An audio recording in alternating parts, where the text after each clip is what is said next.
হরে কৃষ্ণ। তো জগন্নাথ সংসারে আবার একটা তুলসী আরতির ভিডিও নিয়ে চলে আসলাম তোমাদের কাছে।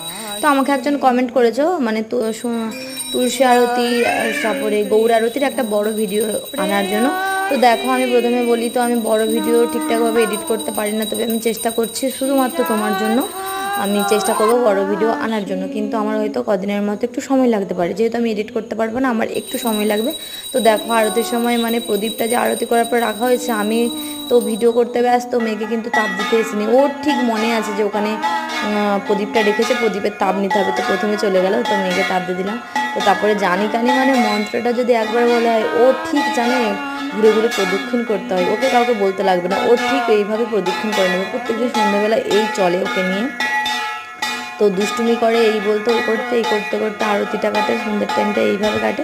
তোমার মেয়েকে তোমরা সবাই আশীর্বাদ করো, কৃপা করো, ও যেন শুদ্ধ মানে ভক্ত হতে পারে, ভগবানের সেবা করতে পারে।